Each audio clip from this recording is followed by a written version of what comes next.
So today we're heading to Osaka, Japan. It's often called Japan's Kitchen. And we've put this deep dive together, especially for you listening right now, because we know you're planning this like 12-day trip and you're looking for, well, beginner-friendly advice, right? You want to know what to do, what to eat, all that good stuff. Absolutely. And we've got some great material to help you with that. Like, we've been looking into the history, the traditions that made Osaka such a food lover's paradise. Right. Oh, and we even found some interesting parallels in a guidebook about, believe it or not, the Tokyo Islands, which surprisingly, they also have this really strong connection to local food. Okay. Yeah. So our mission today is to give you, the listener, like a solid foundation for your first trip to Osaka. We'll cover what to do, what to eat, of course, and we'll touch on things like local customs, getting around, things to avoid, and how to save a little money. By the end of this, we want you to feel not just prepared, but like really excited to experience Japan's kitchen, right? Definitely. So, okay, let's dive in. Let's do it. Osaka, Japan's kitchen. That's a pretty bold claim, right? I mean, what makes it so special, so deserving of that title? Well, it's interesting when you look at the history, Osaka's journey to becoming Japan's kitchen, it really, it kind of solidified during the Edo period. Okay. That's the 17th to mid-19th century.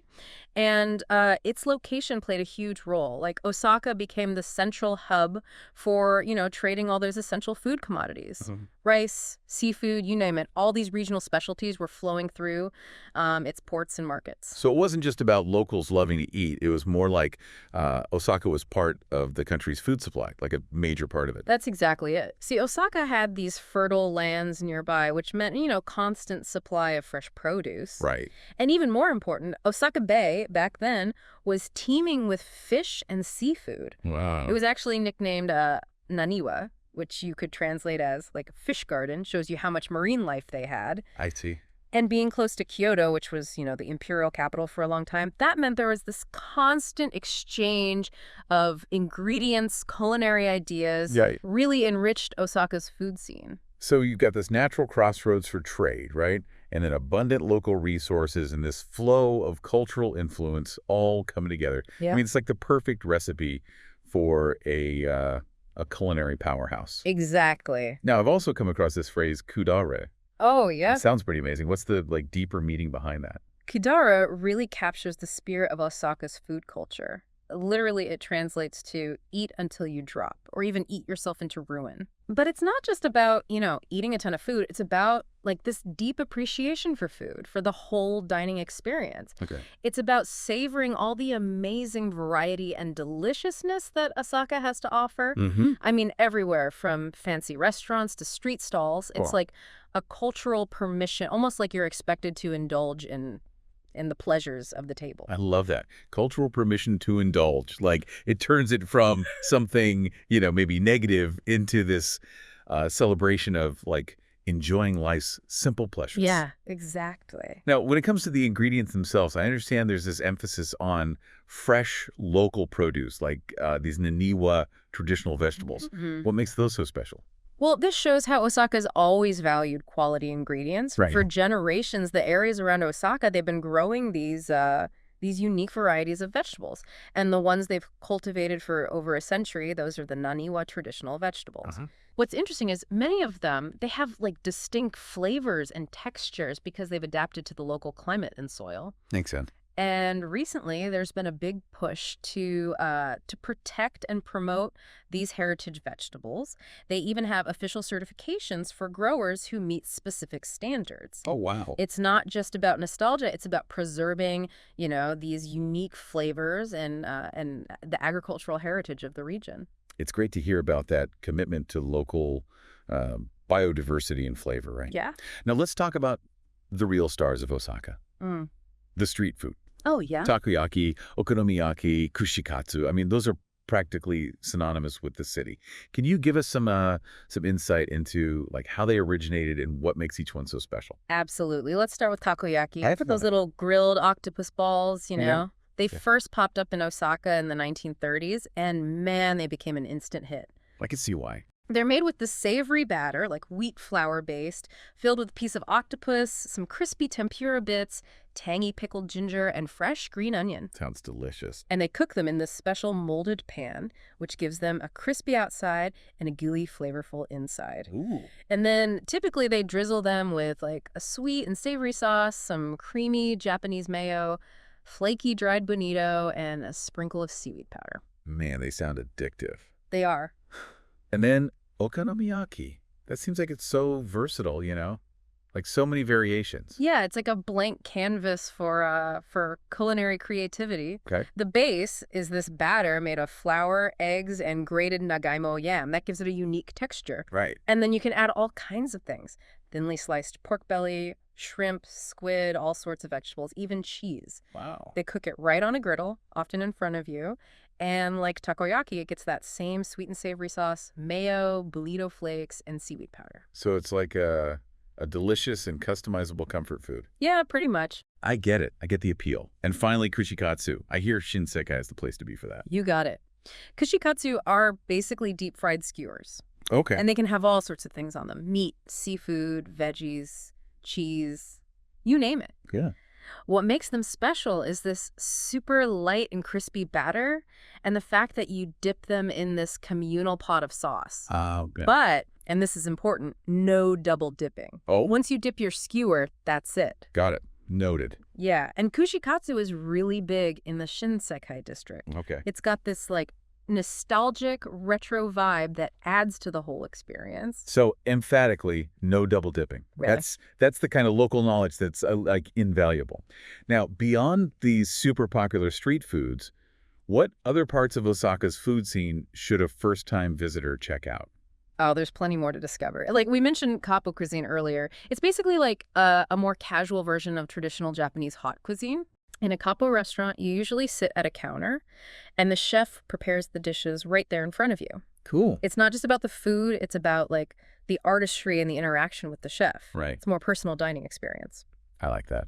Then there's Osaka sushi, specifically oshizushi, also known as press sushi or box sushi. Box sushi. Okay. So instead of the usual hand-formed nigiri, they layer the ingredients in a mold and press them together. Yep. Makes these really neat geometric pieces. Yeah, it sounds like a unique presentation.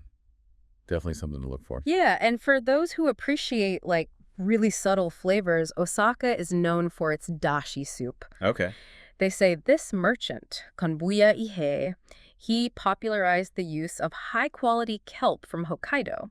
That's a key ingredient in dashi. It gives it that deep, savory, umami flavor. I see. You'll find dashi as the base for so many dishes in Osaka.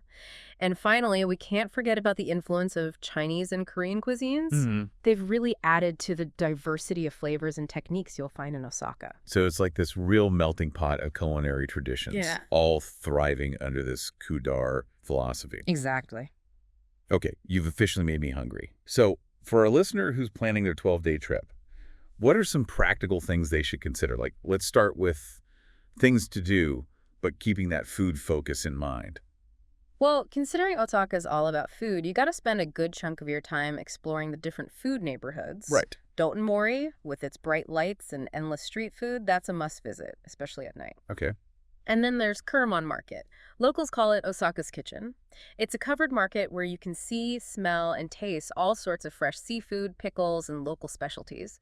Don't be shy about trying new things. Yeah, markets are always a great way to experience the local culture. Absolutely. And if you want a truly unique dining experience, look for a Kappo-style restaurant. Remember, it's not just a meal, it's a performance.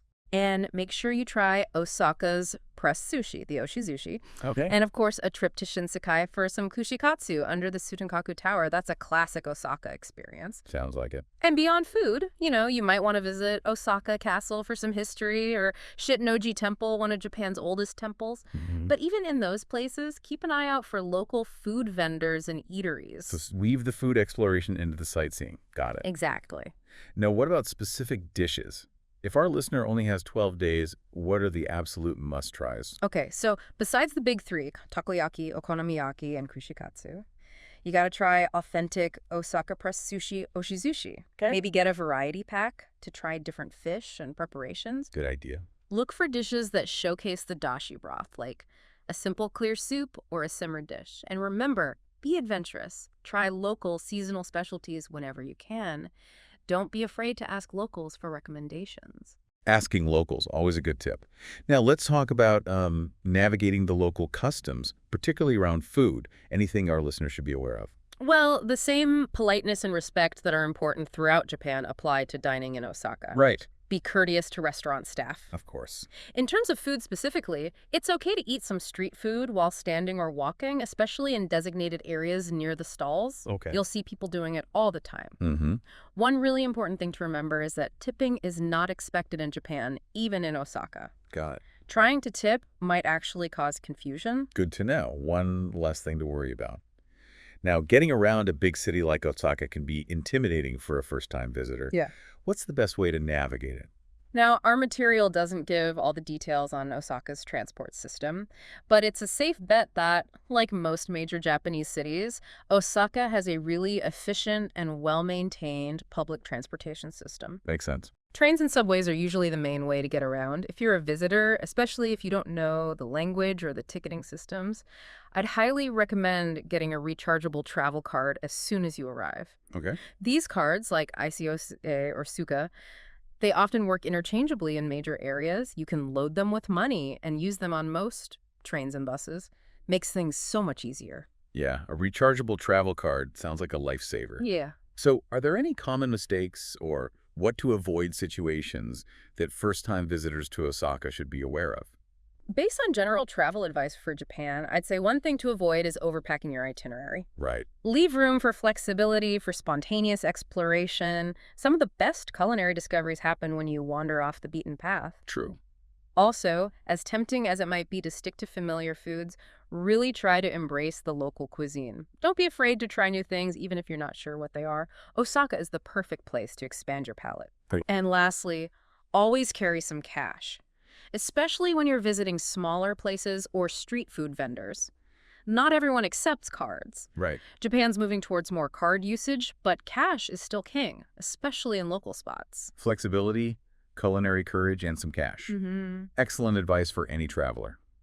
And speaking of cash, what about saving money? 12 days can get expensive. Definitely. Any budget-friendly tips for experiencing Osaka without breaking the bank? Oh, for sure. First off, embrace the street food scene. Not only is it delicious, but it's also super budget-friendly. Okay. Lots of the iconic dishes, like takoyaki and okonomiyaki, are surprisingly affordable and filling. Right. Another good tip is to look for lunch specials at restaurants. You can often get the same great food they serve at dinner for a much lower price at lunchtime. Smart. And if you're willing to stay a bit further from the tourist hotspots, you can find cheaper accommodations. Just make sure they have good access to public transport. Good point. Oh, and don't forget about free attractions. Parks, streetscapes, those can add a lot to your experience without costing a thing. Fantastic tips. Practical and actionable. Thanks. Now, we focused a lot on Osaka, but we mentioned that guidebook about the Tokyo Islands earlier. Does that have any insights, especially about food, that might be helpful for someone traveling in Japan? You know, it's interesting. Even though the Tokyo Islands are pretty far from Osaka, the guidebook shows that this appreciation for local ingredients and regional food traditions is like a nationwide thing. Huh. The Tokyo Metropolitan Government even has this program, Locavore Dining in the Tokyo Islands. They certify restaurants that use local ingredients from the Izu and Ogasawara Islands. So it highlights a bigger eat local movement across Japan. Exactly. It shows that people all over Japan value the unique flavors of their region. Makes sense. Just like Osaka is proud of its Naniwa vegetables and seafood, the guidebook talks about culinary specialties from the Tokyo Islands that are tied to their environment. For example, on Oshima Island, they have beko sushi. It's made with local whitefish, marinated in a spicy chili soy sauce. Interesting. And they use ashitaba, a local herb, in a lot of dishes. Huh. Nijima Island is known for ashitaba tempura and a unique squid noodle dish called akaika salt yakisoba. Okay. And on Hachijojima, they have shimazushi, an island-style sushi seasoned with mustard instead of wasabi, and ashitaba fried rice. It's amazing to see such distinct culinary identities even within the Tokyo area. Right. And remember, we talked about umiburo, those sea grapes from Okinawa Yeah. earlier?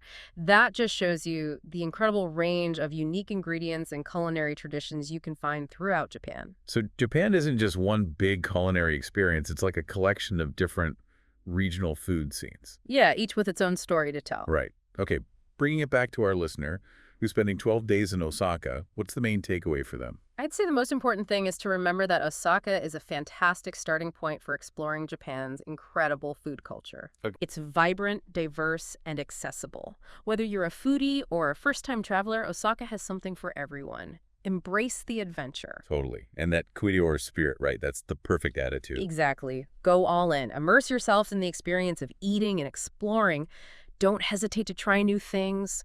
Wander those amazing food districts and savor every bite. And as we've touched on, while you're focusing on Osaka, remember that this passion for local flavors and culinary traditions is everywhere in Japan, even on the islands around Tokyo. Maybe that'll inspire some future travels. So as you get ready for your 12 days in Japan's kitchen, think about this. With such a dynamic and welcoming food scene, what incredible new flavors will you discover on your journey? Thanks for joining us on this deep dive into Osaka. We hope it's inspired you to go and experience it firsthand. Thanks for being here.